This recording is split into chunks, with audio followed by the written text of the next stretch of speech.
Welcome everybody to FanStream Sports, powered by DSP Media. This is the Fighting Irish Daily Blitz, and I'm your host, Rob Fidoff, also known as RPT. You can find me on X at PFidoff. This is episode 112 of the Fighting Irish Daily Blitz. This will be the Pitt recap. But first things first, head over to our website at fanstreamsports.com for all additional podcast information. If you have an Apple device or an Android device, please feel free to download the FanStream Sports app, and then head over to our Facebook page. Like that page, additional content out there as well. Please feel free to share that with your friends and family. Notre Dame coming off a bye, started out a little bit slow. 2 interceptions by Sam Hartman. One I thought could have been pass interference, and Rico Flores, he's a very talented freshman, but he's got to learn to fight for that ball a little bit better and sell a pass interference to the referee also. So the first interception I don't want to say okay with that with Sam Hartman, but I didn't think that was all his fault. But the second interception, he threw into triple coverage. 2 early interceptions by Sam Hartman, but the defense, as they have been all year, give Notre Dame some short fields. We get a pick 6, some special teams touchdowns, a dominating win over Pitt yesterday, 58-7. We should feel good about this win. All facets of the game. Special teams played well. The defense played well. The offense seemed to improve somewhat. That's still the weak link for this team, but let's take this with a grain of salt. This was Pitt. They are not a very good team at all. If we make those same mistakes against Clemson next week, and I know Clemson is struggling right now. They're not a very good football team. They're 4-4. They lost to NC State yesterday, and that game will be at Clemson. Real quick note there, that game will be at noon on ABC next week. I repeat, noon on ABC. But if we make some of the mistakes we did yesterday that we did against Pitt, against Clemson, they're going to make us pay despite only being 4-4 this year. But again, let's feel good about this win, but there's still some things we have to clean up because you can't make those mistakes against better competition. And let's just put it bluntly, Pitt is just not a very good team. So I'm going to do a little bit different this time.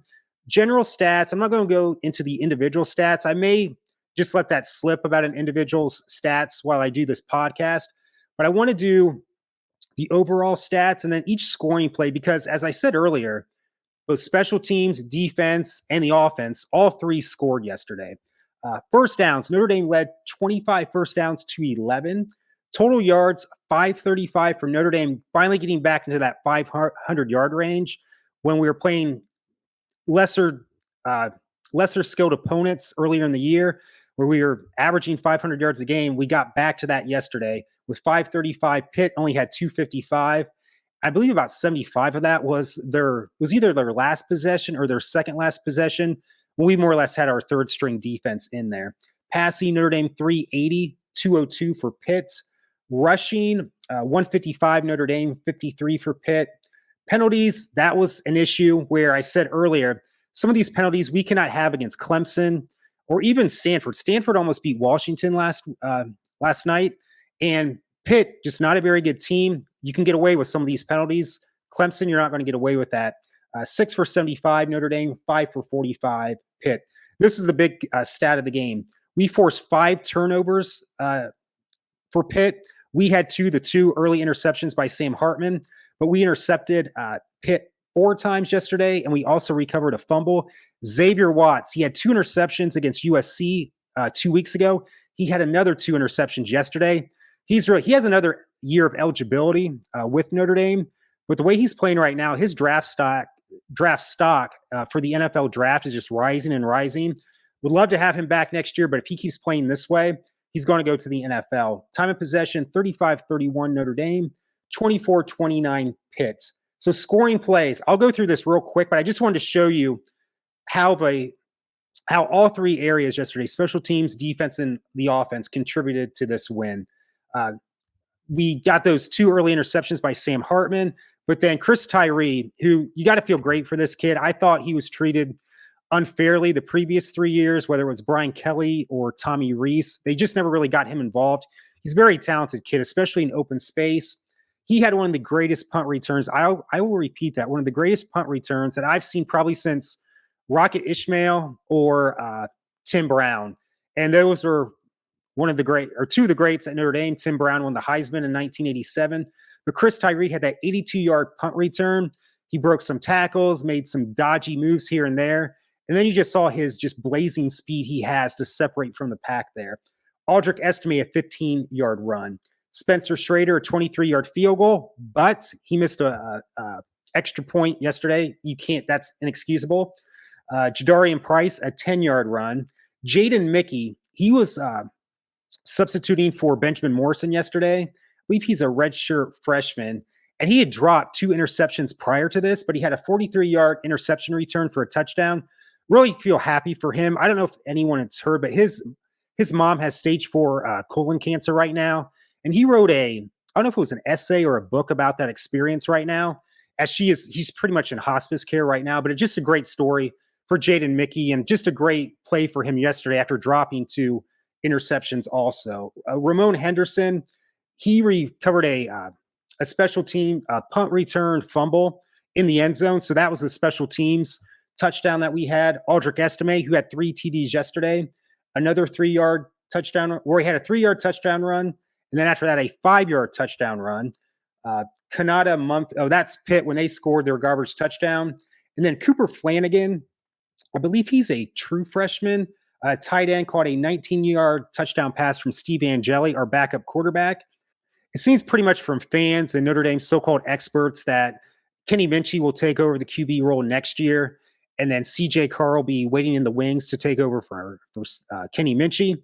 But don't count out Steve Angeli just yet. I know he's probably just a backup quarterback and very limited skills, but anytime got tongue-tied there, Steve Angeli play, whether it was the spring game, will be 2 years this coming spring. And I know it's just the spring game. He led them on the game-winning drive for the spring game. Whenever he gets in, he impresses me. And he impresses not just me, but other people that know football a lot better than me. And just don't count him out yet. Yes, he will probably just be a backup quarterback during his Notre Dame career. And let's say he graduates from Notre Dame, and then let's say he enters the transfer portal because Kenny and CJ are going to take over. That's great. But I'll just leave it at this right now. And I know this was 30 years ago, the last time Notre Dame won a big bowl and was truly in contention for a national title. Kevin McDougal was the starter that year. And for 3 previous seasons, he backed up Rick Meyer. And like yesterday, where it was a 58-7 win, where you see a lot of second and third string players come in, that's the way it was during that time period. I know we had that team kind of just had laid an egg, kind of like the way we laid an egg against Louisville this year. That 92 team laid an egg against Stanford. That team, to me, probably could have won a national title also, but they didn't. But that was with Rick Meyer, Reggie Brooks, and Jerome Bettis. And once those guys got out of the game because they were up like leads like we had yesterday, Kevin McDougal would be the backup quarterback that came in, and he would always just do a solid job. And I always kept thinking, why doesn't this guy possibly transfer? He's probably never going to play. But that next year, Ron Paulus, who was supposed to win 2 Heisman trophies, obviously that didn't happen, never came close. He breaks his arm. Kevin McDougal, the true senior, comes in. Notre Dame finishes that year 11-1. That's where we lost that heartbreaker to Boston College. And that was probably the only so-called bad game that Kevin had. And when I say bad game, bad half of a game. He played a bad first half, but he led that great comeback in the second half. And then Apis Bursich makes that interception. We're probably national champions in 1993. But what I'm trying to make is, could Steve Angeli be a Kevin McDougal from 1993 if they just give him a chance to start? We'll see next year. If Kenny Minchey develops pretty well, and then CJ Carr does as well, that's probably the future at QB. And then Deuce Knight coming in 2025. Steve Angeli probably stays a backup, and then maybe he transfers after he graduates from Notre Dame. But I just want to say, do not discount Steve Angeli right now. So what can I say? Dominating performance by Notre Dame. We had Benjamin Morrison out, did not play yesterday. I think they were pretty much being precautious because Clemson is next week. He sat out, and then Cam Hart sat out the second half. He tweaked his elbow or something with his arm there. And I can't say enough about Chris Tyree. Great to see him really spark the team. Also had a hell of a catch from Sam Hartman also. What else here? I'm trying to think. But here's the thing.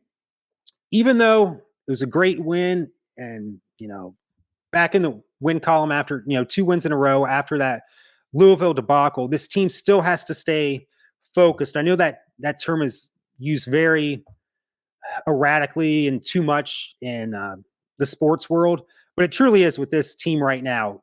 They're going into Clemson. Clemson I don't care if they're 8-0 or 4-4. It's always tough to beat Clemson at their place. And, you got Wake Forest the next week for Senior Day. That's Sam Hartman's former team. That's going to be an emotional game. And then Stanford, as I said earlier, they almost beat Washington last night.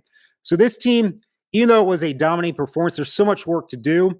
And even when we were up by 40 points yesterday, this is what I liked about Marcus Freeman. Let me take a step back. One thing I didn't like about Marcus Freeman yesterday was when we took the 17-0 halftime lead, we probably should have scored a touchdown during that possession. He lets the clock bleed from about 55 seconds to around 15. If he calls a timeout there, we have ample more opportunities to score a touchdown. I just didn't like milking the clock there. However, during the game when we were up by around 40 points, we made a couple sloppy penalties. It was not going to impact the game at all. But he really chewed out his players and some of his coaches for that because as I said before, you cannot make those penalties against a Clemson or even now a Stanford because they're playing a little bit better also. The better competition is going to take advantage of those mistakes that you make. So there's still some fine tuning that we have to. You're never going to have a perfect game, but as good as the defense has played, they still have to fine tune. It's still a lot of the slant routes and over the middle type passing from the opposing team. Pitt did have some success in about two of their drives over the middle or those slant passes, similar to what Ohio State did to us. We shut Ohio State down pretty much 90% of that game, except for one Travion Henderson big run. And then the ending drive where there was a 4th and 9, 3rd and 19.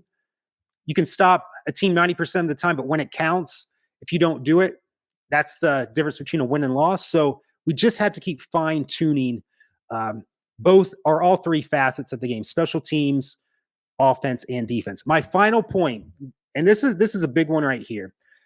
I said earlier, Sam Hartman had 2 earlier interceptions. Prior to those interceptions, he was moving the ball pretty well.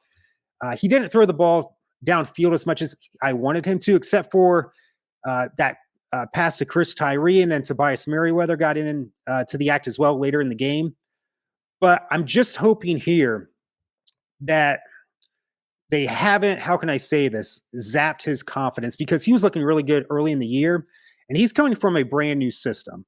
He was in that mesh offense at Wake Forest. And for those of you that, and I'm not a football expert, but to me, it's more or less, how the option is for the naval or the military academies, where the quarterback holds the ball and then he pitches it and then they run the ball. This is similar to that, where the quarterback holds the ball, they either hand it off or they pass it. So it's, instead of running it, they pass it. And that's the offense he was at Wake Forest. And yes, he does have tons of experience, but it's a totally different system, totally different coaching staff. I'm just hoping they haven't soured his confidence, because I still think Sam Hartman has a lot to give to this team. And the ideal situation is to finish 10-2 and have him lead us to a big bowl, New Year's 6 win, storybook ending for him, whether he makes it in the NFL or not, to lead us to a New Year's 6 bowl win after 30 years of just misery of not winning a big bowl. But I want to compare this to a pop culture reference, the game show Pressure Luck. It was to me, my most favorite game show, and I'm a big Price is Right fan when they had Bob Barker and all that. Now it's Drew Carey. But to me, as a kid of the 80s, and even till now, because that show was from 1983 to 1986, my favorite game show ever was Pressure Luck. The host was Peter Tamarkin. He tragically died with his wife. I believe it was around 2005 or 2006. He was in retirement. They were taking medical supplies to kids in hospitals in third world countries, and the plane crashed and they tragically died. But that was the greatest game show to me. I don't know, the Whammies. And now it was brought back 5 years ago. This is the 5th season. It's brought back in 2019. So 4 years ago, but they've had 5 seasons. They just started the 5th one about 2 weeks ago. And the host is Elizabeth Banks. Beautiful woman. Great. I think she's a decent actress. She seems like a very nice woman, very down to earth. However, her as a host for Pressure Luck, it's not awful, but it's just enough. If you watch, and I'm not ashamed to say this, I'm a fan of the Pitch Perfect movies. I think they had 3 of them. And I think Elizabeth directed the last one, Pitch Perfect 3. And she's kind of playing when she's the host of Pressure Luck, she's pretty much playing that same character from Pitch Perfect, where she's kind of loud, she's shouting, and she doesn't have to do that. It's not awful, but Peter Tamarkin was much better, and I'm sure there's a much better game show host out there that would do a lot better job than what she does. However, it's such a popular game show in itself where it just kind of takes care of itself in the ratings. I mean, I'm still watching it, and I know they try to bring that Pressure Luck back. I believe it was the early 2000s. It was on the Game Show Network. It was called Whammy. Awful, awful reboot of the game show. But with this one, they kind of just stuck with the same format. They do have a bonus round, which isn't too bad, but pretty much they kept with the basics, and that more or less makes everything go. They probably wouldn't even need a host, to tell you the truth. However, I just think they're thinking, okay, Elizabeth's not great, and if I was a fan of hers out in Hollywood, we probably would be friends. I think we'd get along pretty well, to put it bluntly. But I'd be telling her, stop trying to be the same character you are in Pitch Perfect. It's not working. Comes it comes out a little bit annoying at times. You're shouting. Just kind of look from the Peter Tamarkin playbook. You don't have to be him, but make it your own. But at the same time, kind of learn from other game show hosts. I'm starting to think maybe this is the way the Notre Dame staff is treating Sam Hartman, where they're saying, hey, our special teams is improving. We're getting points there. Our defense is outstanding. Probably, it may be in my lifetime the best defense I've seen at Notre Dame. They're creating shorter fields. They're getting pick sixes. They're scoring for us. I mean, if you look at the USC game and the game yesterday against Pitt, they made the offense's job so much easier because of the way they played. And I'm thinking Pressure Luck's kind of the same way where, hey, she's not the greatest host, but the show sells itself. The Notre Dame coaching staff may be doing the same thing with Sam Hartman right now, saying all the other facets of our game is working pretty well. Let's not give him too much to handle. Keep it pretty safe, conservative. Let's not have him go downfield like he was earlier in the year. Do not do that. Let Sam be Sam. He was a gunslinger at Wake Forest pretty much with that mesh system. I think you're making him think way too much right now. He's lost some confidence. Let him sling it. Let him sling it, because one of these games, the defense is not going to be on like they were. The special teams, it only takes a couple Spencer Schrader misses before this special teams gets a little bit wonky again. Sam's going to have to step up like he did against Duke at some point, I believe, in these next 3 games and then in the bowl game. Let him be Sam.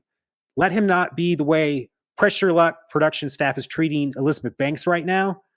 Let him be Sam. That's what I want to say. And first, I just want to make another point too. Maybe the thing is too, as I look at this here, I brought this up right before I started the podcast. I know he's a 6-year senior, and you think, oh, he's got experience. He should just know the system right away. He's a smart guy. Not so fast. Joe Burrow was he graduated from Ohio State. He had 33 pass attempts in his entire career at Ohio State. He goes to LSU. I think people always assume about the 2019 season, that the greatest offense in college football history, with Tim, Jamar Chase, Justin Jefferson. I said Jamar Jefferson last week. It's Justin Jefferson. But people forget he came to LSU in 2018 and had an okay season before he blew up in 2019 and won the Heisman Trophy. So if you look at his 2018 stats, this is Joe Burrow when he first got to LSU. He had 16 touchdowns, 5 interceptions, 2,894 yards. The next year, 60 touchdowns, 6 interceptions, 5,671 yards. Sam Hartman this year, so far he's got 3 games left, 2,126 yards, 18 touchdowns to 5 interceptions. And he probably could have had about 2 more interceptions yesterday, but he didn't. So right now, his stats are very similar to what Joe Burrow's were in 2018 before he just blew up in 2019. And I'm starting to think, if Sam Hartman just had 1 more year at Notre Dame, would that make a difference? Would he be putting up prolific numbers? We'll never know, because Sam cannot come back next year. This is it for him. He has no college eligibility after this year. But I just kind of thought of that yesterday. You know, I kept thinking maybe he's going to be like a Joe Burrow this year, but Joe needed 1 year in LSU to kind of get assimilated to a new offense, and then everything just struck gold in 2019. And Who's to say if that wouldn't have happened to Sam Hartman, if we would have him just one more year? We will never know. And here's my last point also. This is why I say, let Sam be Sam. Let him just gunsling it. He's thinking too much right now. I think the coaching staff has hindered his talent that he's had and just letting him be Sam, because Sam's played 6 years as a college quarterback in the NCAA. His coaches have not coached 6 years. Most of them, that is. Marcus Freeman, second year as a head coach. Coach Parker, this is his second truly full year being an offensive coordinator for a major college football program. So his coaches really do not have the experience right now. That's why I say, let Sam be Sam. Let it rip. Don't just micromanage. And I'm not saying they're micromanaging him like a Brian Kelly would, but just let Sam be Sam and not do a pressure luck thing where they're just letting Elizabeth Banks go through the motions when she could kind of tweak her material or just go with a new host. So I will digress there. Thank you so much for joining me for episode 112. And as always, go Irish.